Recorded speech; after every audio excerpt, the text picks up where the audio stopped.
ulama manapun kalau bela Habib Alwi, bela kepalsuan nasabnya Habib Alwi, kayak terjungkal gitu, kayak dibuat terjungkal sama Allah gitu. Assalamualaikum, salam sejahtera untuk kita semua. Om Swastiastu, Namo Buddhaya, Rahayu, Rahayu, Rahayu, Salam. Semoga semua makhluk berbahagia. Salam Pancasila merdeka. Bismillah, alhamdulillah, salatu wassalamu ala rasulillah, ala alihi wasallam, wa la hawla wa la quwwata illa billah, amma ba'du. Ini agak rame ya, Gus Aziz memposting video tentang suara dari Gus Bah yang mempercayai bahwa Habib Alwi itu adalah keturunan Nabi. Dan kemudian Gus Aziz menjelaskan bagaimana sebenarnya Habib Alwi yang sekarang ngaku Sayyid itu orang Arab aja bukan, boro-boro keturunan Nabi Muhammad SAW, orang Arab aja bukan. Nah, ini bisa dilihat di channelnya Gus Aziz Jazuli ya secara lengkap. Dan kemudian ternyata Kiai Mat itu juga kata juga itu bikin artikel mengenai terkait dengan kekhilafan Gus Bah ini, dan ini sudah dibacakan oleh Mas Rifki Zulkarnain. Tinggal dilihat aja, teman-teman bisa lihat videonya di channel Mas Rifki Zulkarnain. Nah, saya jadi ingat itu beberapa tahun lalu itu Gus Hamid itu cerita bahwa Gus Bah itu sering membicarakan saya gitu dan kepengen ketemu saya. Itu dulu sebelum Gus Bah viral, sebelum Gus Bah populer gitu ya.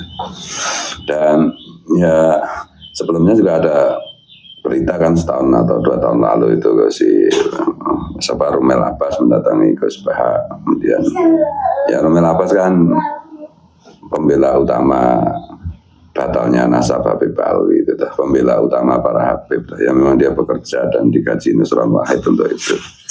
Ya Rumel Abbas itu ya seperti itu. Jadi ya, sama saja dengan kata lain itu Gus Bah itu disesatkan Rumel Abbas, kemudian diketawain Gus Aziz, dan Kiai Mat juga ikut tertawa.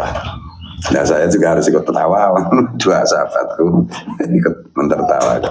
Tapi untuk memahami ini sebenarnya gini loh. Nah, Gus Bah itu kan sebagai ulama yang sangat luar biasa viralnya, yang terkenalnya gitu ya di Indonesia. Kenapa bisa begitu? Ya karena Gus Bah itu sebagai seorang ulama, seorang kiai itu menampilkan diri sebagai orang yang bisa menceritakan kitab-kitab yang beliau baca dengan baik. Dan bagi masyarakat Indonesia khususnya Nahdien, orang yang bisa menceritakan kembali isi kitab itu ya sudah luar biasa, karena ya kita harus sadari bahwa literasi Nahdien itu kan masih kurang gitu ya. Kemampuan membaca kitab aja masih kurang kan, apalagi kitab-kitab bahasa Inggris.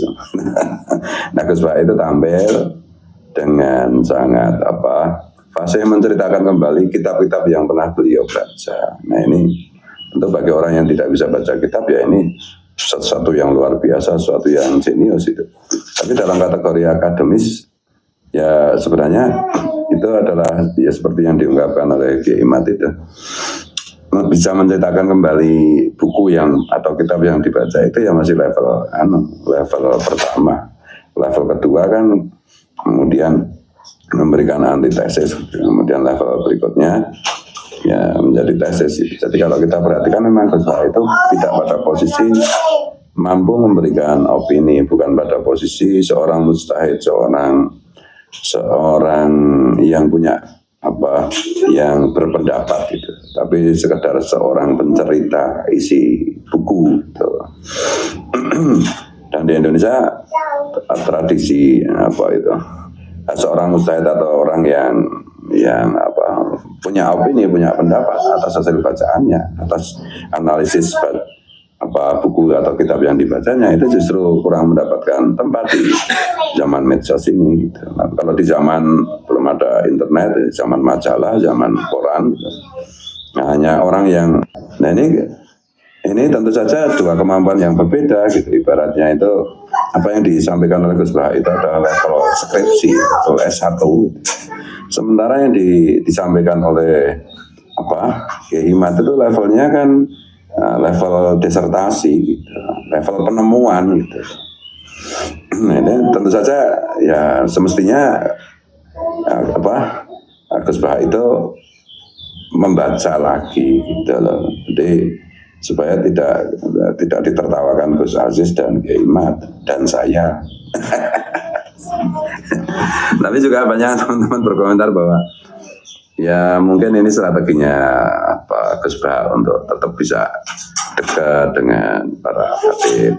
Kalau jauh dengan Habib kan dimusuhi, kalau diundang pengajian kan mesti Polresnya didatangi supaya oleh mukibul oleh budak-budaknya Habib itu supaya dibatalkan. Kayaknya Gus Bah nggak mau ambil resiko itu, atau memang ya benar-benar tidak tahu gitu. Ya harusnya Gus Bah itu ya hubungi Kiai Imad atau hubungi Kiai Nuraya. Apa itu hubungi yang dekat itu Kiai Ubaidillah Tama Munji. Minta buku-buku yang terkait dengan ini, kitab-kitab yang terkait dengan ini gitu. Nah, saya masih husnudzon dengan Gus Bah itu ya, karena mungkin beliau belum tahu atau belum membaca atau tidak mau membaca atau tidak. Tapi ya, kesimpulan saya tetap satu, ulama manapun kalau bela Habib Alwi, bela kepalsuan nasabnya Habib Alwi, kayak terjungkal gitu, kayak dibuat terjungkal sama Allah gitu. Ini mudah-mudahan Gus Bah tidak sampai seperti itu, karena masyarakat Indonesia yang literasinya secara umum itu masih kurang, itu membutuhkan orang yang telaten menceritakan isi buku atau isi kitab yang dibaca. Nah ini Gus Bah ini kan posisinya di situ. Meskipun nanti lama-lama juga akan digeser oleh AI ya. Itu jadi ya saya ikut ketawa aja gitu. Dan ya ya Gus Bah kan juga manusia, bukan nabi, bukan rasul. Jadi ya mungkin masih ada rasa takut mengungkapkan kebenaran padanya, mempelajari yang benar aja mungkin takut. Takut nanti jangan-jangan benar. Jangan-jangan menemukan kebenaran. Ya ini Nur Ihya juga sudah membahas ini ya, tentang Gus Bah. Saya cuma aja ikut-ikutan aja lah ini. Pesan saya kan akan bergeser ke yang lebih ini lagi ya. Jadi bagi-bagi tugasnya. Jadi mungkin Gus Bah juga harus baca-baca juga, atau nontonlah video-videonya Mas Sugeng Sugiarto supaya tahu. Ya tetapi ya harus dimaklumi juga Gus Bah kan, setahu saya kan tidak pernah kuliah ya. Nggak pernah kuliah, jadi ya terbatas pada ngaji di pondok, terutama dengan Mbah Maimun Zubair almarhum, sehingga ya perspektif dan spektrum cara berpikirnya ya terbatas tetap bagaimanapun juga gitu. Jangan bandingkan dengan Kiai Imad, dengan Kiai Nur Ihya yang memang ya kuliah di sekolah umum, meskipun bidangnya agama ya. Apalagi dengan Gus Dur ya jauh sekali. Ya makanya santri-santri itu juga perlu membaca, bukan hanya kitab kuning aja, semua buku harus dibaca supaya paham. Itu aja ya, mohon maaf, salam hormat saya untuk Gus Bah, salam hormat saya untuk Gus Aziz Syajuri yang menertawakan Gus Bah, dan juga Kiai Imad yang nganyelin. Wallahu a'lam bishawab. Assalamualaikum. Salam merdeka.